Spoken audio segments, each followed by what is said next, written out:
They say that a soldier's home is his fortress, the one place on earth where the armor finally comes off and the soul can breathe.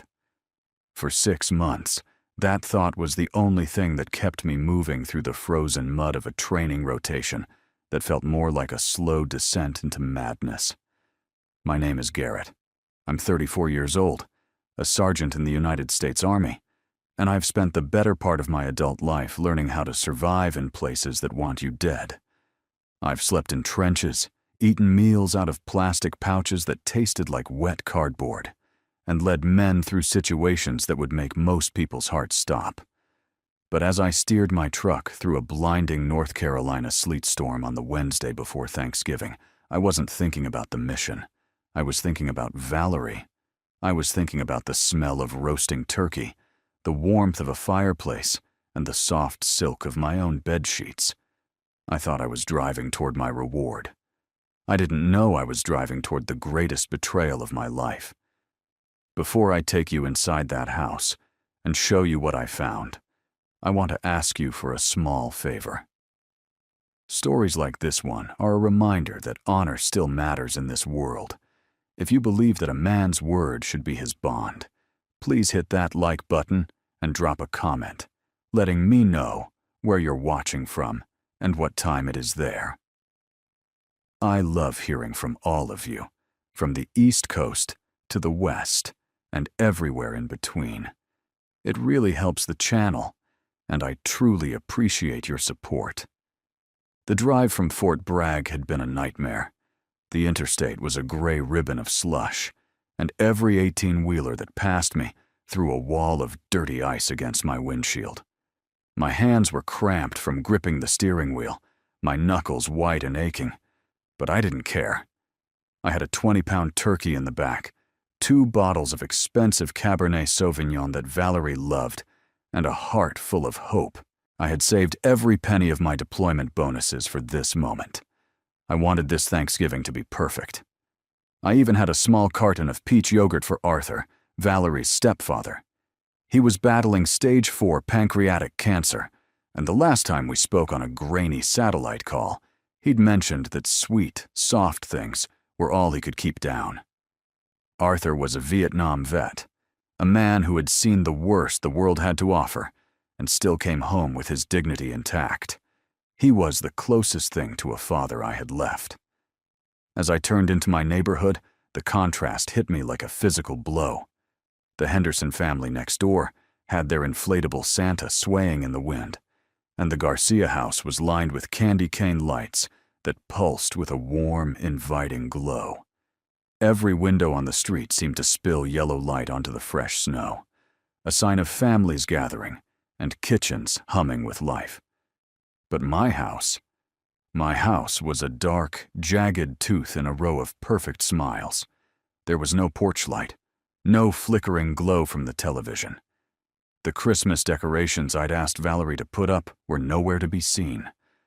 A cold knot of anxiety began to tighten in my chest, a survival instinct I'd developed in the field telling me that something was fundamentally wrong with the perimeter. I parked the truck and sat there for a moment, the engine ticking as it cooled. I told myself I was being paranoid. I told myself Valerie was probably just taking a nap or that the power had gone out. But when I stepped out of the truck, the silence of the house felt heavy, almost oppressive. I used my key, the metal feeling like ice against my thumb, and pushed the door open. I expected to hear the sound of the evening news or the greeting of our dog, but there was nothing. The air inside the entryway was actually colder than the air outside. It was a dead, stale cold, the kind you find in an abandoned warehouse. My breath puffed out in front of me in a thick white cloud, and as I fumbled for the light switch, a scent reached me that made the hair on the back of my neck stand straight up. It wasn't the smell of a home, it was the smell of a casualty collection point. It was the sharp, acrid sting of ammonia and the heavy, sweet rot of a body that had been forgotten. I dropped the grocery bags, the wine bottles clinking together with a sharp, lonely sound. I didn't call for Valerie. My training had already shifted me into a different state of mind. I moved through the hallway with the silent, predatory grace of a man clearing a room in a combat zone. My boots clicked on the hardwood, echoing through the empty spaces. When I reached the back den, I saw a shape in the corner, slumped in an old wooden rocking chair. It was Arthur. But it wasn't the Arthur I remembered. The man who had once bench-pressed 300 pounds and commanded a banking firm was gone. In his place was a skeleton draped in translucent, waxy skin. He was wrapped in a single, thin fleece blanket that was pilled and dirty. He wasn't rocking. He was shaking, a rhythmic, pathetic tremor that rattled his very bones. I didn't say a word as I rushed to his side. I fell to my knees on the cold floor, not even feeling the impact on my joints. When he opened his eyes, they were sunken so deep into his skull that they looked like bruised pits. For a second, there was no recognition, only the primal fear of a trapped animal. And then he saw my uniform. He saw the stripes on my arm and the look of absolute fury in my eyes, and he let out a sound that I will hear in my nightmares until the day I die. It wasn't a cry. It was a raspy, sandpaper moan of pure relief. He tried to reach for me, his fingers looking like brittle twigs, but he was too weak to even lift his hand. That was when I noticed the dark stains on his sweatpants and the frozen puddle on the floor beneath the chair. He had been sitting there, in his own waste, in a house with no heat, for God knows how long. The man who had survived the jungles of Vietnam and raised a family had been left to freeze to death in the middle of a suburban neighborhood, while the world outside celebrated the holidays. I reached out and touched his forehead, and his skin felt like marble. He was so cold that I wondered if his blood had started to crystallize. In that moment, the Garrett who had bought wine and turkey died. The Garrett who believed in the sanctity of his marriage was gone. I felt a transformation occur deep within my chest, a cold, hard focus settling over me like a winter frost. My mission had changed. I was no longer a husband returning home. I was a soldier who had found a fallen comrade behind enemy lines. And the people responsible for this? They weren't family. They were targets. I looked around the room, searching for any sign of my wife, any explanation for this atrocity. But the house remained silent, a tomb of shattered expectations. The only sound was the rattling of Arthur's breath and the wind howling against the siding. I realized then that I was alone in this fight, and that was perfectly fine with me. I was a sergeant in the United States Army. I knew how to manage a crisis. I knew how to stabilize a patient. And most importantly, I knew how to plan a counteroffensive that would leave the enemy with nowhere to hide. The war had officially begun. I left Arthur in the cold den for only a few seconds, just long enough to sprint into the kitchen to find a light and a phone. The transition from the shadowed, freezing living room to the harsh, sterile glow of the kitchen fluorescent lights was jarring. I expected to find a messy kitchen, maybe some leftover dishes from a rushed holiday preparation. But what I saw instead was a graveyard of neglect. The granite countertops, which I had worked extra weekend shifts at the motor pool to afford, were covered in a thin layer of dust and sticky rings from wine glasses. In the center of the island sat a fruit bowl, but there was nothing fresh in it. Only 3 blackened, shriveled bananas that looked like they were melting into the ceramic. The air in the kitchen was stale, smelling of old trash and the lingering scent of an expensive perfume Valerie only wore when she was trying to impress someone. My eyes landed on a single piece of lined notebook paper resting next to the sink. It was sitting right there, held down by a decorative paperweight, as if it were a prized piece of correspondence. I picked it up, and my hands, which were usually as steady as a rock even during live fire exercises, began to shake so violently that the paper rattled like a leaf in a storm. I recognized that handwriting instantly. It was Valerie's signature scrawl, loopy, careless, and entirely too cheerful for the circumstances. As I read those words, I felt a sensation like shrapnel tearing through my chest. My wife explained that she and her mother, Diane, had decided to hop on a last-minute Carnival cruise deal for a mental health break. She wrote about how they desperately needed some sun and relaxation because this year had been so heavy. She told me that since I was back, I could handle Arthur, mentioning that he had been moody lately, and that I shouldn't wait up for them because they wouldn't be back until Monday. And then, at the very bottom, she had drawn a smiley face and a heart, followed by a string of little X's and O's. I stood there in the silence, reading that note over and over until the words lost all meaning and became just jagged lines on a page. Mental health break. The phrase bounced around my skull like a ricochet. My wife had walked out on a dying man who couldn't even stand up to go to the bathroom just so she could go work on her tan.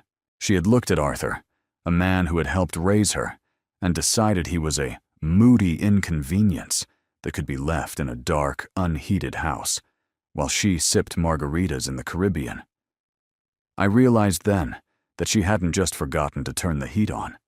She had deliberately switched it off to save a few dollars on the electric bill while the house was empty. She hadn't even considered Arthur a human being worthy of basic warmth. The realization of the financial betrayal hit me next. I knew exactly how they had paid for that last-minute cruise. They had used my deployment savings, the money I had earned by sleeping in the mud, eating cardboard, and watching my friends get hurt.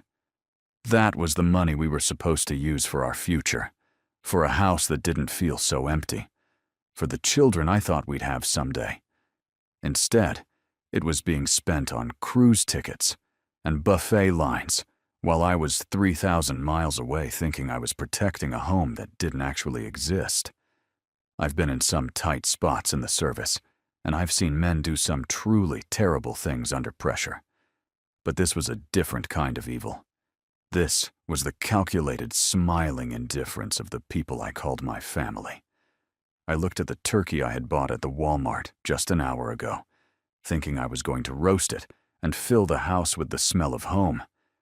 I felt a sudden, dry laugh bubble up in my throat, the kind of bitter, dark humor we use in the barracks when everything is going to hell. I whispered to the empty room that at least I wouldn't have to worry about Valerie complaining that the white meat was too dry this year. I looked back at the date on the note. She had left on Friday. Today was Tuesday. Arthur had been alone for 4 days. 4 days freezing in that chair. 4 days of starving. 4 days of sitting in his own waste, watching the sun come up and go down, wondering if anyone in the world remembered he was still alive. They didn't just leave him. They discarded him like a piece of broken furniture that was cluttering up the living room. They treated a war hero like a problem to be dealt with later, or preferably never. I felt a fundamental shift inside my soul in that kitchen. The loving husband who had driven through the snow with wine and rosemary died right there next to the rotting bananas. The exhaustion from the 6-month deployment, the fatigue that had been weighing down my shoulders for weeks, vanished in an instant, replaced by a cold, crystalline focus. It was the same calm I felt before a major mission, the moment when all the noise fades away and the objective becomes the only thing that matters. I crushed the note in my fist, feeling the paper crumble into a hard ball. I remembered the soldier's creed that I had recited 1,000 times until the words were etched into my skin. I will never leave a fallen comrade. Arthur was my comrade now. He was my mission. Everything else, the marriage, the life I thought I was building, the woman I thought I loved, was secondary. Valerie wasn't my wife anymore. She was a hostile force that had inflicted casualties on my position. And in the Army, we don't just sit back when we're attacked. We respond with overwhelming force. I walked back into the den, my boots pounding a steady, rhythmic beat on the hardwood floors. I didn't say a word as I approached Arthur, but I think he saw the change in my face. I reached down and lifted him out of that soiled chair, and he felt as light as a bundle of dry sticks. I told him, without using any fancy words, that I was there now and that I wasn't going anywhere. I didn't mention the cruise. I didn't mention the note. I just focused on the immediate task, triage. My mind was already running through the tactical requirements. Stop the bleeding, stabilize the patient, and then secure the perimeter. Operation Thanksgiving was over. The counteroffensive had just begun, and I was going to make sure that when the smoke cleared, there was only one man left standing. The first priority was securing the perimeter and stabilizing the situation, just like they drilled into my head since basic training. I walked over to the thermostat and cranked it up to 72 degrees, listening as the furnace in the basement let out a low, dusty groan of protest after days of being forced into dormancy. It sounded like a wounded animal, but eventually the vents began to hiss with the first breath of warm air the house had felt in nearly a week. I didn't wait for the rooms to heat up before I went back to Arthur. I lifted him out of that soiled rocking chair, and it felt like I was picking up a bundle of dry sticks wrapped in old fleece. This was a man who used to bench press 300 pounds in his garage gym, a man who had carried his own wounded brothers through the jungle in Vietnam, and now I could feel every single one of his ribs pressing against my chest. I carried him into the master bathroom and set him down gently on the edge of the tub while the hot water ran. I used my wrist to test the temperature, making sure it was perfect, just like a parent would do for a newborn baby. As I began the slow, agonizing process of stripping off his filthy clothes, the smell of neglect nearly made me lose my composure, but I pushed it down. I focused on the task at hand, trying to preserve what little dignity the man had left. I lowered him into the water, and as the heat finally began to seep into his frozen marrow, he let out a long, shuddering groan of relief and closed his eyes. For a terrifying second, I thought he had passed out, but then he started to speak in a voice that sounded like sandpaper on concrete. He spent the next hour apologizing to me. A man who had done nothing wrong was apologizing for being a victim. He told me how humiliated he felt that I had to see him reduced to this state. But I just kept working with the washcloth, cleaning him with the same clinical gentleness of a combat medic. I told him that there was absolutely nothing for him to be sorry for, and that the blame rested entirely on the people who had abandoned him. He tried to explain that he should have called someone, that he should have fought back when they were leaving, but I reminded him that he could barely breathe, let alone reach a phone. It was a quiet, heavy conversation, one where the words mattered less than the fact that I was finally there to listen. Once I had him clean and wrapped in the thickest, warmest towels I could find, I moved him to the guest bedroom, the one room in the house that Valerie hadn't managed to clutter with her shopping bags. I sat with him and fed him small, careful sips of warm broth and bites of the peach yogurt I'd bought. As his strength began to return, his eyes sharpened, and the real story started to come out. It wasn't just a story of a missed Thanksgiving or a cruise. It was a story of a systematic, cold-blooded betrayal that had been going on for years. Arthur explained that before the cancer diagnosis, he had been a very successful man, having spent 40 years building a portfolio worth over $4 million. He owned the house, he had brokerage accounts, and a healthy pension from his decades in banking. When Valerie's mother, Diane, had married him 8 years ago, he truly believed he had been given a second chance at happiness after his first wife passed away. He described how she had seemed so kind and attentive at first, cooking his meals and taking him to every doctor's appointment. But then came the suggestion that she should have her name added to his accounts. Just for convenience, she'd said, so she could help manage things and pay the bills when he was tired. The moment the doctor gave him the news about the stage 4 cancer, the vultures stopped circling and started biting. The transfers began small, a few thousand here and there for what Diane called medical expenses, and household repairs. Arthur was so sick and drugged up on pain medication that he couldn't keep track of the numbers, and he wanted to trust his wife. But then the amounts grew to $20,000, $50,000, and eventually $100,000 at a time, all disappearing into accounts that Diane had set up in her name alone. By the time Arthur realized what was happening, nearly $2 million of his life's work had simply vanished. He told me about the time he finally confronted her, and how she had looked him right in the eye and told him he was being paranoid. She had used his own illness against him, claiming the cancer was affecting his mind, and that he should just rest and let her handle the finances. It was a gaslighting campaign of the highest order, designed to make a brilliant man feel like he was losing his grip on reality, while his bank account was being bled dry. But Arthur was a soldier, and even with the cancer eating him from the inside, he wasn't stupid. He had started documenting everything, every lie, every transfer, every fake medical bill. He had even managed to hire a forensic accountant and a lawyer without them ever finding out. The most shocking part of the revelation came when Arthur grabbed my wrist, his grip surprisingly strong for a man in his condition. He told me that he had officially changed his will 3 months ago, and that he had stripped Diane and Valerie of every single cent they thought they were going to inherit. He had left everything to me: the house, the remaining accounts, and even his most prized possession, his grandfather's military signet ring. I tried to tell him that I couldn't possibly take it, but he wouldn't hear it. He explained that I was the only person who had ever treated him like a human being instead of an ATM or a burden. He remembered every phone call I'd made from the field, every visit to the hospital when the women were out shopping, and every time I had actually listened to his stories instead of staring at a phone.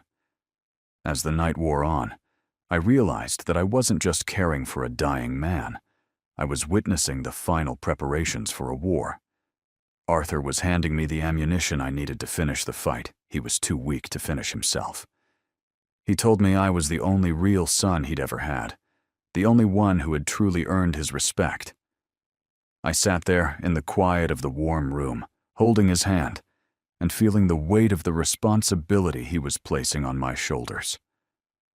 I looked at Valerie's fancy furniture and the expensive decorations she'd bought with a dying man's money, and I felt a sense of cold, grim satisfaction. They thought they were on a vacation, celebrating their impending wealth, but they were actually sailing toward a complete and total collapse of their lives. I promised Arthur right then that I wouldn't let them win, and that for every hour he had spent shivering in that dark room, I would make them pay tenfold. The next 3 days were the most challenging and meaningful of my entire life, far surpassing anything I had endured during my 6-month rotation at Fort Bragg. As Arthur's body began its final, inevitable shutdown, I stepped into the roles of nurse, guardian, and witness. I learned how to manage his morphine doses, carefully drawing the clear liquid into a syringe and injecting it into his port every 4 hours to keep the agonizing pain at bay. I watched the tension drain from his jaw as the medication took hold, guiding him into a hazy state that was somewhere between a deep sleep and a quiet transition. I bathed him with the same care I'd give a wounded soldier on the field, changing his sheets and ensuring he remained warm and comfortable.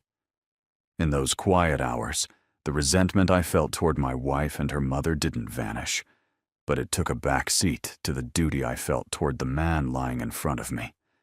Between his doses of medication, when his mind was clear and his eyes were sharp, we spent hours talking. He shared stories about Vietnam that he had never told anyone else. Landing in Saigon as a terrified 20-year-old kid from Ohio, and the deep, unbreakable bonds he formed with men he'd never seen again. He described the night his platoon was ambushed, and how he had carried 2 wounded men through a mile of dense jungle while enemy fire crackled all around him. I listened, truly listened, and I shared my own stories of the faces and sounds, that haunted my dreams from my time in the service. We didn't need many words to explain the weight of those memories. We both knew the cost of wearing the uniform. It was a silent understanding that only soldiers share, a bridge across 50 years of history that made us feel less like in-laws and more like father and son. I want to pause for just a moment and speak from the heart. If this story is moving you, or if you've ever had to step up and care for a loved one when no one else would, please consider subscribing to the channel and hitting that like button. It truly helps me share these stories of honor and justice with more people who need to hear them, and I'm so grateful to have you as part of this community. Arthur also spoke about his first wife, Margaret, and the deep grief that nearly destroyed him when she passed away. He admitted how lonely he had been when he met Diane, and how desperate he was to believe that someone actually cared, whether he lived or died. He described himself as a mark, a lonely old man with money that Diane saw coming from a mile away. He felt he was too grateful and too blind to see the red flags when she started pushing to handle his finances or add her name to his accounts. I tried to reassure him that he wasn't pathetic, just human, but he shook his head, lamenting that he had allowed himself to believe in a lie just to feel loved. He grabbed my hand and told me that I was the only one who had truly loved him, the only one who visited him in the hospital or called on his birthday just to hear his voice. Even in those heavy moments, we found room for a bit of humor. I joked with him about how my military-grade cooking was probably the reason he was still holding on, and he managed a weak laugh, telling me it was certainly more exciting than the bland hospital food he'd been eating for months. He made a comment about how getting old was a trap, and that he'd much rather be back in a jungle than dealing with a modern real estate agent like my wife. Those small flashes of his old spirit were like gold to me, a reminder of the man he was before the cancer and the betrayal had tried to strip him of his light. He made me promise, over and over, that I wouldn't let Valerie and Diane get away with what they had done, and I squeezed his hand every time, assuring him that the ledger would be balanced. On the third night, the atmosphere in the room shifted as his breathing became shallow and irregular, filled with long, terrifying pauses that made my heart stop. I recognized the sound, the wet, gurgling rattle of a body that had reached its limit. I pulled a chair close to his bed and didn't let go of his hand for a single second. I told him he wasn't alone, that he was the bravest man I knew, and that I was proud to be his son. His eyes fluttered open one last time, and for a brief moment, they were clearer and sharper than they had been in days. He managed to whisper a final thank you, not for the care I'd given him, but for letting him be a father to me, even if it was only for a little while. He passed away just as the dawn began to break, a peaceful smile resting on his face. I sat with him in the silence for a long time, watching the light change in the room and listening to the stillness of the house. I didn't cry then. I felt a strange sense of calm, like a soldier who has just finished a difficult watch. There would be time for mourning later, but right now I had a promise to keep. The man who had survived a war and a terminal illness had finally found his peace. But for the women who had abandoned him to die in the dark, the real storm was just beginning. I was no longer just a caregiver. I was the executor of a hero's final wishes, and I had all the ammunition I needed to ensure that justice was served. The morning after Arthur breathed his last, the house didn't feel like a home anymore. It felt like a command center in the final hours before a major offensive. I stood in the kitchen, watching the sun crawl over the horizon, casting long, cold shadows across the granite counters where Valerie's mocking note still sat. I didn't feel the bone-deep weariness that usually follows a death watch. Instead, I felt a sharp, icy clarity that made every detail of the room stand out in high relief. The mission had shifted from preservation to prosecution. I had spent my career following orders and protecting the perimeter, but for the first time in my life, I was the one deciding exactly where the line was drawn. The first call I made was to Harold Chen, Arthur's longtime friend and attorney. He arrived at the house within the hour, carrying a leather briefcase that seemed to hold the weight of a dozen lives inside it. We didn't waste time with pleasantries or false comfort. Harold had served with Arthur in the jungle, and he understood the silent language of men who had seen the worst of humanity. He sat at my kitchen table, laying out the finalized will and the mountain of evidence Arthur had spent his final months gathering. He explained that while the theft was massive, the trail was surprisingly easy to follow once you knew where to look. Diane and Valerie hadn't been smart. They had just been arrogant, assuming that an old man and a deployed soldier would never have the strength to look behind the curtain. Harold introduced me to the forensic accountant who had been working in the shadows. The man was a wizard with numbers, a specialist who could find a missing penny in a hurricane. He walked me through the wreckage of Arthur's legacy, showing me how nearly $2 million had been siphoned away through a web of shell companies and consulting fees. He pointed out the specific transfers that had paid for Valerie's failing clothing boutique and Diane's lavish medical retreats that were actually just luxury spa weekends.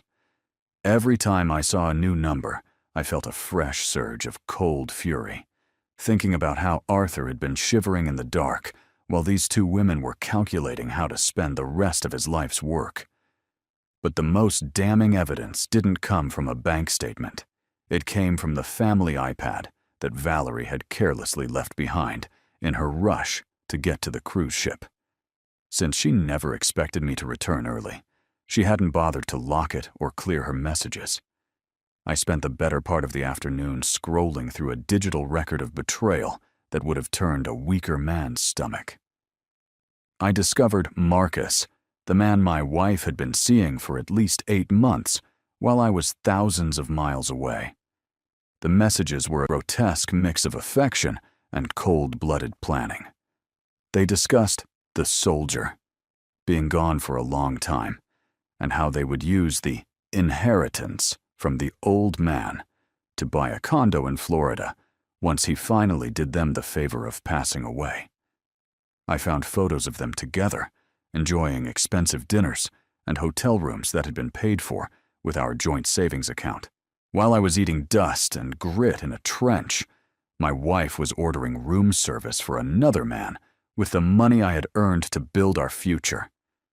It's funny, in a dark and twisted way, how the mind works in moments like that.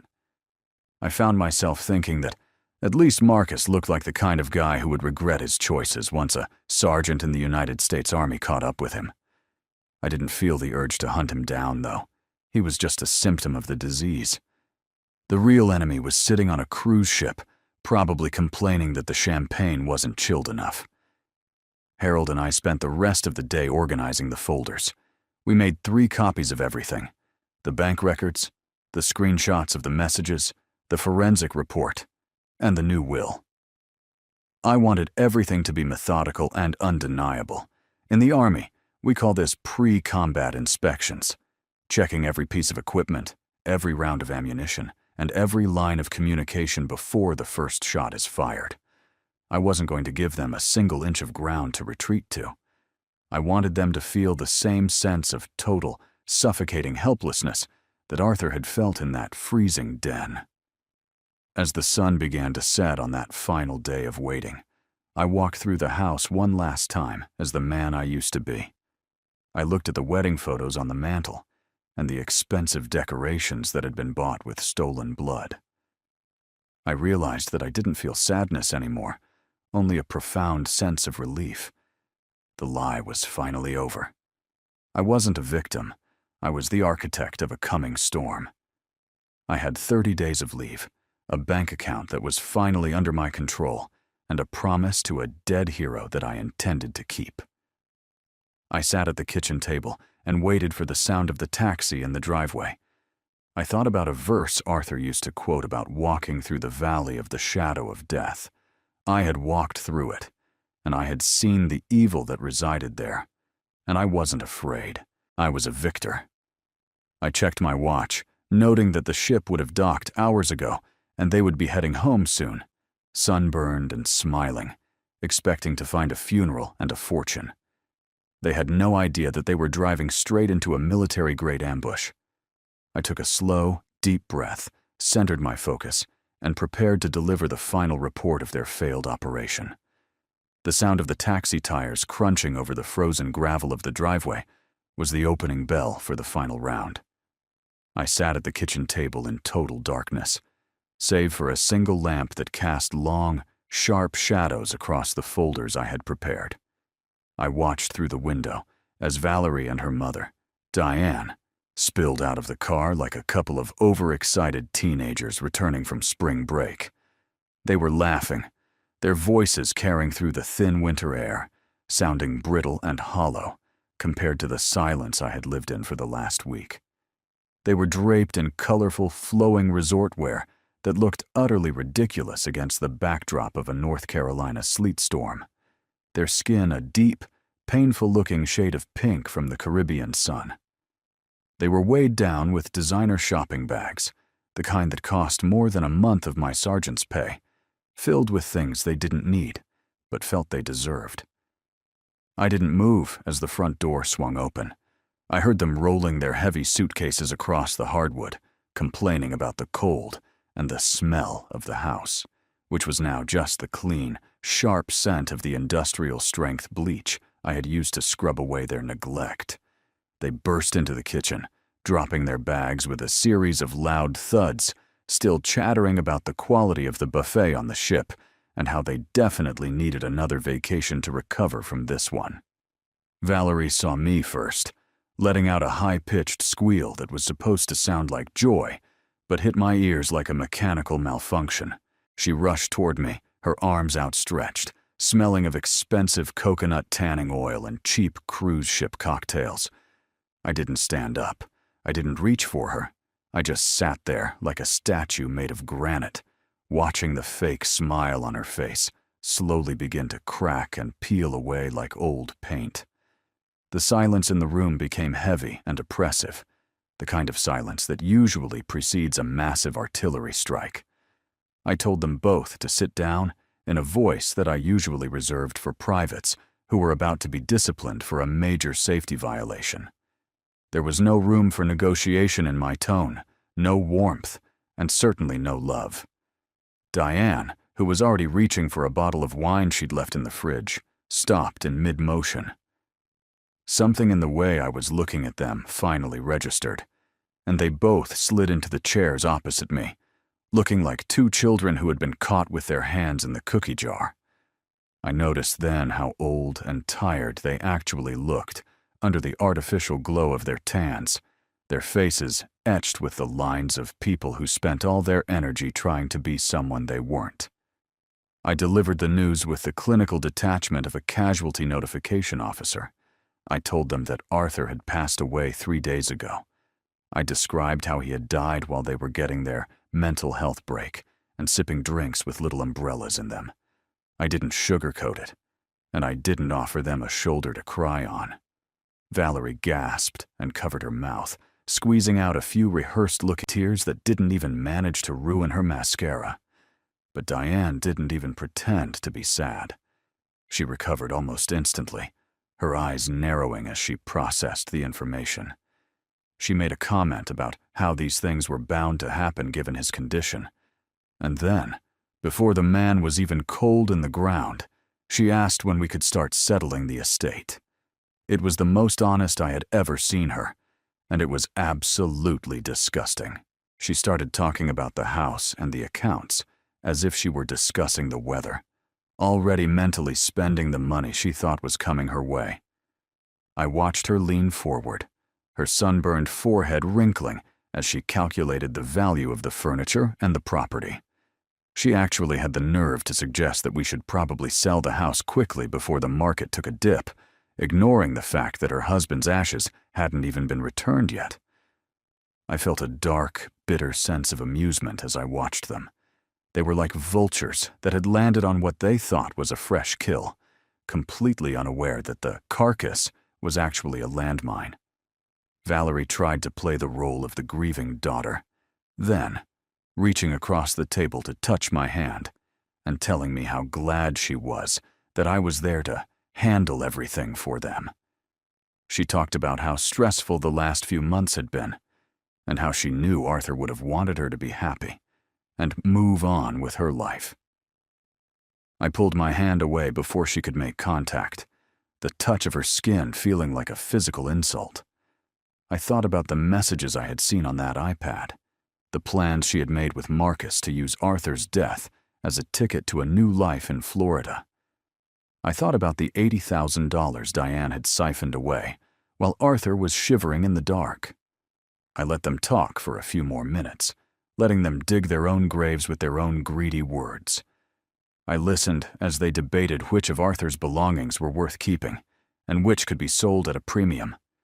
They were so focused on the prize that they didn't even notice I was tapping my fingers on the top folder, the one that contained the new will and the forensic audit. I found myself thinking about the irony of their situation. They had spent thousands of dollars to go to the Caribbean to relax, only to return to a situation that was going to be the most stressful experience of their entire lives. When the conversation finally drifted back to the legalities of the house, I decided the time for listening was over. I told them that there was absolutely nothing to settle, cutting Diane off in the middle of a sentence about property taxes. I informed them, with the same cold clarity I used for a mission briefing, that Arthur had changed his will 3 months ago and that he had left every single asset he owned to me. The silence that followed was absolute. The color drained from Diane's face, leaving her sunburned skin looking like a bruised peach. Valerie's fake tears dried up instantly, replaced by a look of pure, unadulterated shock. They stared at me as if I had just started speaking a foreign language, their minds struggling to bridge the gap between their greedy expectations and the brutal reality I had just dropped on the table. The ambush was sprung, and the first shot had been fired with perfect accuracy. The silence that followed my announcement about the will was so thick, you could have cut it with a bayonet. Diane sat there, her mouth hanging open like a landed fish, while Valerie's face went through a dozen different shades of pale. I didn't give them a chance to recover their footing or start their rehearsed lies. I simply reached into the first folder and slid a stack of documents across the table toward my mother-in-law. I described the contents with a voice that was as cold and steady as a winter morning in the field. I told her that those were the bank statements, the transfer records, and the forensic audit that tracked every single dollar she had siphoned away from a dying man. I mentioned the specific sum, nearly $1.8 million, that had been moved into her private accounts while Arthur was too sick to defend himself. I watched as Diane's eyes darted across the pages, her sunburned hand shaking so hard the paper rattled. She tried to sputter something about her rights as a wife, about how she was entitled to a life of comfort after caring for him. But I shut her down without raising my voice. I explained that in the eyes of the law, what she had done was called grand larceny and elder abuse. I informed her that I had already been in contact with the district attorney and that they were very interested in the paper trail we had compiled. I told her she was looking at 15 to 20 years in a state facility, a place that definitely didn't serve cocktails by the pool. The way her face collapsed, the arrogance draining out of her like water from a cracked vase, was the first bit of real justice I had felt since I stepped back into this house. Then I turned my attention to Valerie. My wife, the woman I had spent 5 years of my life protecting, was staring at her mother in horror. But I knew she wasn't innocent. I slid the second folder toward her, the one filled with the screenshots from her own iPad and the credit card receipts from her business trips with Marcus. I didn't quote her words back to her. I didn't need to. The photos of her and Marcus at expensive hotels, paid for with the money I had earned while sleeping in a trench, said everything that needed to be said. I mentioned the hotel rooms, the room service, and the way they had sat around planning their Florida future, while Arthur was left to rot in his own waste. Valerie tried to start the waterworks then, reaching out to call me by that pet name she'd used for years, but I stopped her with a single look. I told her that leaving a stove on was a mistake, but cheating on a husband while he was deployed and abandoning a dying man were choices. I made it clear that every single thing she had done over the last 8 months was a conscious decision to betray the people who trusted her. I described the sheer, gut-wrenching irony of her wanting a mental health break when she hadn't done a single day of honest work in her entire life. I found a bit of that dry military humor in the situation, suggesting that maybe Marcus could help her pack, though I doubted a guy who spent his afternoons in wine bars had much experience with heavy lifting. I stood up, looming over the table, and delivered the final ultimatum of the mission. I told them that this was my house now, as per Arthur's final wishes, and that they had exactly 72 hours to vacate the premises. I informed them that if they tried to take a single piece of furniture or a single item that didn't belong to them, I would call the police and have them hauled out in handcuffs immediately. I explained that the only reason I wasn't pressing charges that very second was out of respect for Arthur's memory. I didn't want his final days dragged through a public courtroom for the sake of 2 vultures.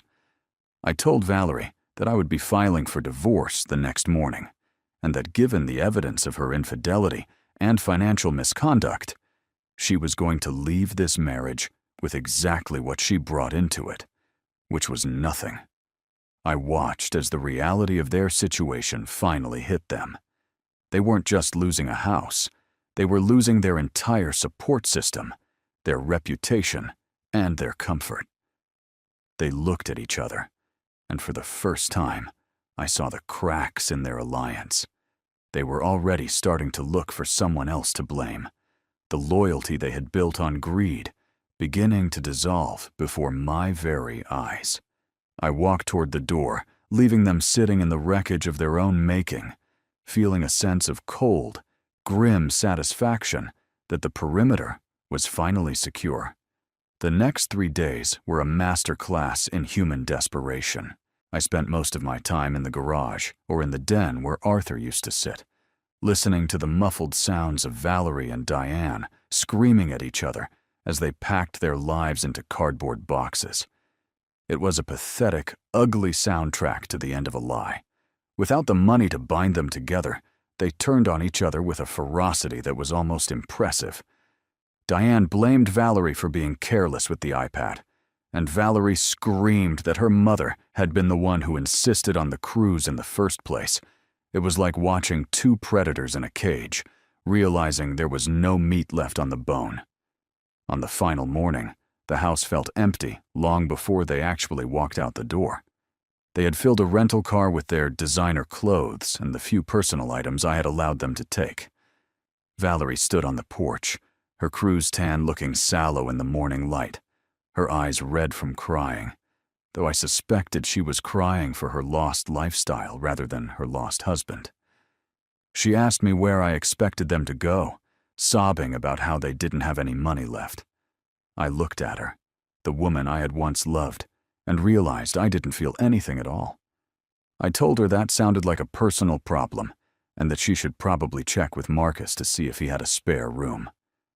I watched the rental car pull away, disappearing into the gray mist of the December morning. I stood there on the porch for a long time, breathing in the cold, clean air. I felt the weight of Arthur's signet ring on the chain around my neck, a heavy gold reminder of the man who had actually stood by me. I thought about the verse he used to quote about fearing no evil, and I realized that for the first time in my life, I truly wasn't afraid. I wasn't just a survivor of a bad marriage or a difficult deployment. I was a victor in every sense of the word.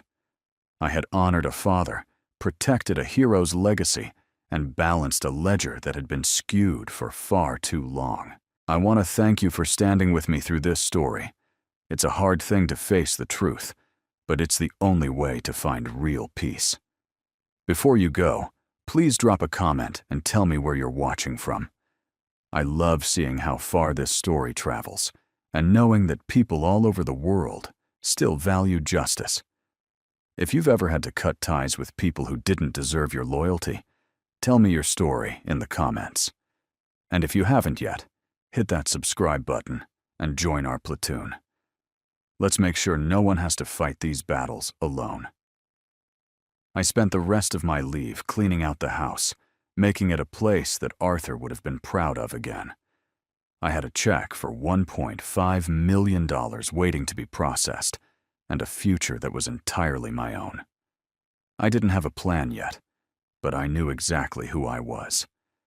I had learned that family isn't just about whose blood runs in your veins. It's about whose blood you'd be willing to bleed for. It's about the people who stand shoulder to shoulder with you when the world gets dark. Brittany and Diane were just biological accidents in my life, but Arthur was my family, and I had honored him until the very end. I climbed into my truck, turned on the heater, and drove away from the suburbs, leaving the betrayal and the ghosts in the rearview mirror. The bill was paid, the watch was over, and I was finally going home.